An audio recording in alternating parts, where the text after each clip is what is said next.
So one of the cool things about Geekwire, and something I'm excited to ask him about, is so like 2017 was the year of major media companies and layoffs, like Vice, BuzzFeed, Mashable, Huffington Post. They've all laid off people, and like they didn't have to do it. They've been profitable since like their second year in existence. So I think that's highly commendable.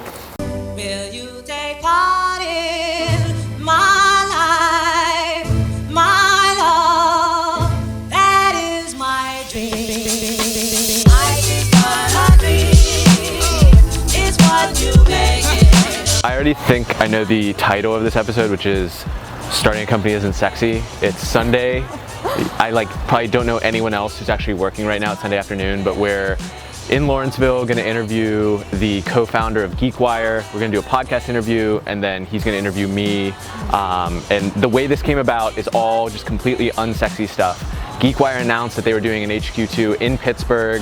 I was like one of the first people to message them, invited them to the Going Deep Summit. They didn't come, so I went to the journalism panel that they did at the beginning of the month, and that's how we ended up getting to doing this interview.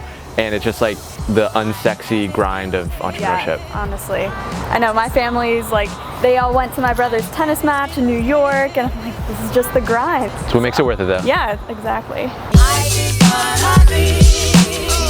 It's what you make it. Always try to give. Don't ever take it. I just got a dream. It's what you make it. Always try to give. Don't ever take it. I think that one of the most exciting or impressive things to talk about with Geekwire and starting off on this endeavor is in doing research, so that within 2 years you brought the company to profitability. And 2017 was basically this year where a bunch of media companies, both old and new, had to lay off people, had to change their vision or even what they were aiming for. And Geekwire's managed to remain profitable. Can you speak to what you attribute that to and how much of a value that was? Sure, absolutely. And one thing I want to be super clear on is one of the ways that we've run the business is I would never declare victory. Right. It's an ongoing challenge every year to make sure that we're running the business well and in a way that is sustainable long term. But there have been a couple ingredients that have worked so far. First off, we raised a small amount of angel funding at the very beginning.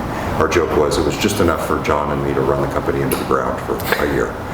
From that point, have bootstrapped it into profitability. And the way we've done that is by growing very steadily. So whereas a lot of the sites that you're alluding to, companies in Silicon Valley are raising huge amounts of venture capital, $30 million, $40 million, whatever it may be, and then chasing that money essentially by growing really quickly and seeing if they can, from that growth, build the revenue that will eventually bring them profits. And man, that is a difficult game. And sure, we could have tried that and maybe it would have worked, but we just decided that we would do it slow and steady. So after 7 years, we are up to a grand total of 15 people. So we like to say that we punch above our weight. There's a site called TechMeme, the TechMeme leaderboard, where they track influence essentially among tech news sites, and we rank above a lot of household names on that site, and we're proud of that. How has growing up in the digital space allowed you to create more of a community around your content with either memberships or other, the events that you're throwing versus, I don't think of the newspaper as being a very social experience. It's a pretty one-off type of consumption. Absolutely. Obviously just basic things like comments and social media and that interaction that you have with people online, much more so than a static newspaper, is going to lend itself to people coming in and really being engaged with what you're doing and who you are, not just the content that you're producing. That said, at its core, what we really focus on is news and insights and providing value online, and that is the foot in the door for us to basically find a spot in these readers' lives. And from that point, once we prove value in that way with scoops, insights, information that they didn't have, information they can use to get a job, information they can use to find employees, get business, whatever they're looking for, in the Seattle tech world or in the broader world. If they can find that with us, then they've established that kind of relationship that would cause them to come out to an event. So how about before we kind of get into Amazon and all this crazy stuff with HQ2, your HQ2 search, for listeners that might not be familiar, set that up, but why you're here in Pittsburgh? Taylor, who's sitting over there at our office here in Pittsburgh at Beauty Shop, he and John and I were out at a happy hour. And we like to do these things called Geekwire adventures, and they can range from everything from Taylor spending 2 weekends delivering Amazon packages at the holidays and then writing about them online to, we did a multimodal bike race across Seattle, and skateboard versus the bike versus the car. And we were talking about our next Geekwire adventure, and Amazon had just come out with its HQ2 RFP, and we decided, why not us? Why not Geekwire? Why couldn't we do at least our own temporary HQ2? And we ended up putting out our own RFP. It was a request for proposals. It was in part a spoof of what Amazon did, but also very serious to put a temporary headquarters in a city to be determined around somewhere in North America. And we got 10 responses from around the country. Compared to the, I don't know how many hundreds of... Yeah, it's like 600 something for Amazon. Yeah, exactly. And our joke was, we'll bring up to 2 to 3 jobs to your community for a month. Ultimately, we chose Pittsburgh because this is a place that has just amazing stories to tell. I think if we had gone to one of the other finalists, even someplace like Raleigh, North Carolina, I wonder if we would have been done in 2 weeks in terms of the quality of stories that were there. Frankly, our biggest challenge in Pittsburgh over the past month has been keeping up with all the cool stuff happening here. Challenge to people in Seattle is, be genuine and open like people in Pittsburgh, because we ran into a lot of Seattle freeze there, and we have not run into it here. Cool. Well, I love it. I think that is right on brand with the listeners of the Going Deep show. So appreciate the challenge and appreciate the time, Todd. My pleasure. Thanks for having me. Boom. That was fun. I love it. Yeah. Really appreciate the questions. Yeah, it was great. Absolutely. I mean, that was the biggest thing for me, like sinking my teeth into what you're doing with Geekwire is, there's always your own unique spin on it, but I think that's to me, when I see those layoffs associated with BuzzFeed or Vice or any of those places, that gives me really high level anxiety that I would never even have to be in that position. And what I sensed in the way that you described Geekwire at the journalism panel is that to some degree you feel that same way, you're making this really personal commitment to the people that come on, that I'm gonna do what I can to give you that degree of security and trust. Yeah, no, it's very true. It's scary. Yeah. I mean, we've never owned a company before this. We were just reporters.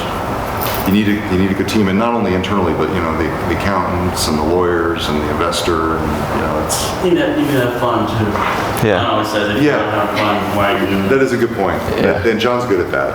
Yeah. I'm a little more paranoid.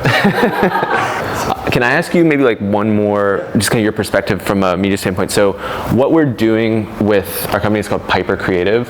And in addition to having the summit and some other smaller events, we're doing 3 productized media services, which are Instagram account building, podcast production, and then on the high end, we're doing what we're calling documentary as a service, which is the basic premise that high-powered executives, people who provide services, financial planners, real estate folks like that, should be having this type of logging service where the camera's following them along, and they don't necessarily have to worry about the production. We know how to edit, we know how to shoot, we know how to distribute it to some degree, but that expertise can be used for recruiting talent, for brand building, for just having content for those different platforms. I don't know, any initial thoughts or anything? Oh gosh, it's a great idea. I mean, we've seen demand for that kind of stuff. Okay. So, I mean, I think it's really smart. Our interpretation is that in Pittsburgh, it might be a little early or a little edgy for some people, because it is you talk about the authenticity or the genuine, but there really aren't in LA, we could just start doing a selfie video and everyone would just be oh, they're doing a selfie video. But you could do that in a restaurant here and people would be what are you doing? Yeah. You just need your one big success. Yeah.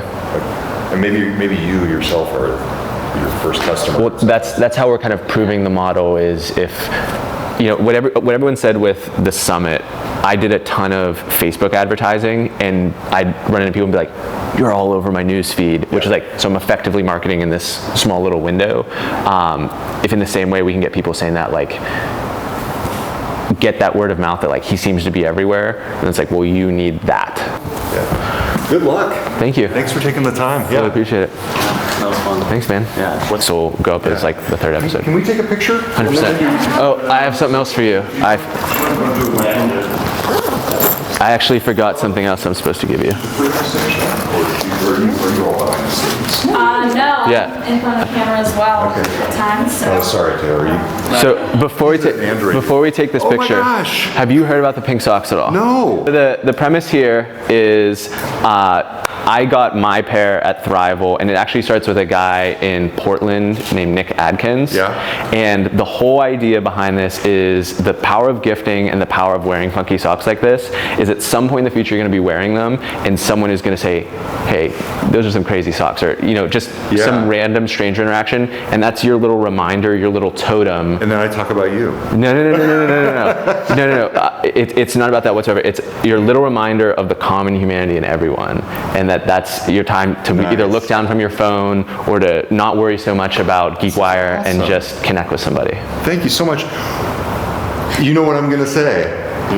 We gave out our last pair of Geekwire socks last night. Oh. Have you got a shirt yet? Not yet. Okay, let's get you some shirts. Deal. Although I don't know if we have your size. That's okay. I is what I dream, is what you make it.